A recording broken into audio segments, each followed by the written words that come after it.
একসময় লেগেছিল দু দেশের যুদ্ধ। চারিদিকে গোলা বারুদ বোমবাজি হচ্ছিল। এমন সময় কোত্থেকে একটা ডাইনোসর এসে হাজির হলো।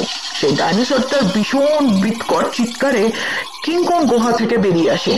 এমন সময় তারা দুজনেই যুদ্ধতে প্রস্তুত হয়ে যায়। চারিদিকে তখন বোমাবাজি চলতে থাকে, তবুও তারা পরিস্থিতি সামাল দেওয়ার জন্য মিলিটারিরা ওপর থেকে বোমাবাজি করতে শুরু করলো তাদের গায়ে, কিন্তু তবুও তারা থামতে একদমই রাজি নয়, কারণ তারা দুজনেই খুব উগ্র হয়েছিল। দুজন দুজনের ওপর কামড়াকামড়ি করে ঝাঁপিয়ে পড়ে। এইভাবেই চলতে থাকলো তাদের মধ্যে বেশ কিছুক্ষণ যুদ্ধ। কেউই হারতে রাজি নয়, কেউ বলে আমায় দেখ, তো বলে আমায় দেখ।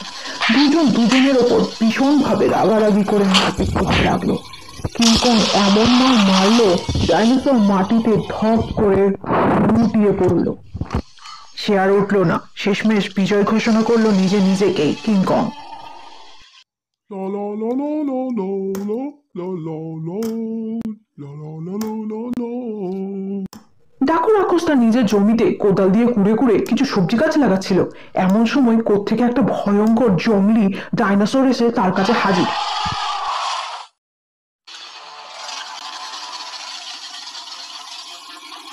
আরে বাপরে, এত বড় ডাইনোসর আবার এখানে কোত্থেকে চলে এলো?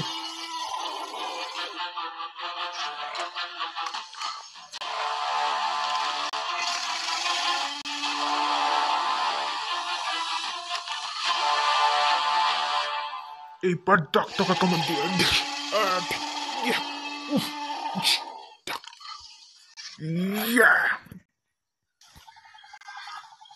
তারপর ডাইনোসর তার লেজ তুলে পালায় ডাকু রাক্ষসের কাছে মার খেয়ে। আয় বেটাই, দেখি তোর গায়ের কত ক্ষমতা। দেখলি তো ল্যাচ তুলে কেমন পালালি? একটু হলে আমার জমিটা পুরো নষ্ট করে দিত। হ্যাঁ, না যাই, আমি দেখে আসি আমার হাঁসগুলো কি করছে। ওগুলোকে যদি এখনই খেয়ে নিত কি হতো? তারপর ডাকু রাক্ষস তার বাড়ির পথে হাঁটা দিল হাসবার জন্য। কিরা, কি করছিস সব? ডিম ফিম দিয়েছিস তো তোরা ভালো করে? কি মোটা মোটা হাঁসগুলো! ওগুলো একটা খেলেই আমার পেট ভরে যাবে। আজ রাতেই আমি সব হাঁসগুলোকে খাবো। ডাকু রাক্ষস আমার কিছুই করে নিতে পারবে না।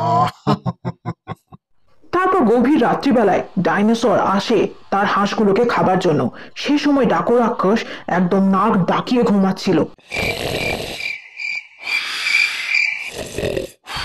সেই সময় তাদের ডিমগুলোকেও খেয়ে নেয় এবং কিছু হাঁসকেও তুলে নিয়ে চলে যায় সেখান থেকে।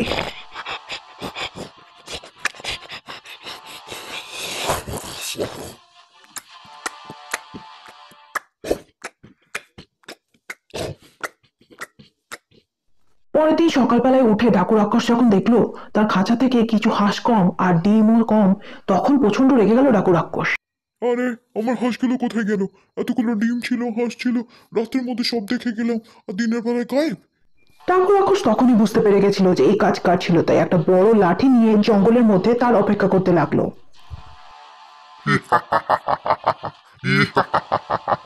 ডাকু রাক্ষস, তুই আমাকে কিছুই করতে পারবি না। ডাকু রাক্ষস ডাইনোসরের হাসি দেখে আরো রেগে যায়। আয় আয় আমার কাছে আয়, কেমন মারতে পারিস আমি একবার দেখবো। ডাকু রাক্ষস তখন প্রচন্ড রেগে যায় আর ডাইনোসরের সামনে চলে আসে। তুই কি দেখতে চাস আমি কি করতে পারি তোর সঙ্গে? তবে এই দেখ, এবার শুরু হবে খেলা।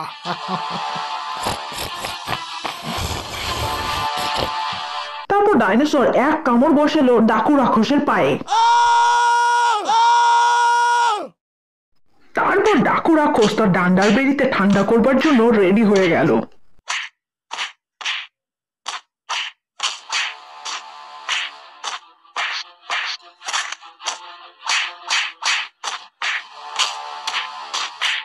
তারপর ডাকু রাক্ষস ডাইনোসরকে এমন ঘুরিয়ে ঘুরিয়ে মারলো, কোথায় গিয়ে যে তাকে ধূপ করে ফেললো।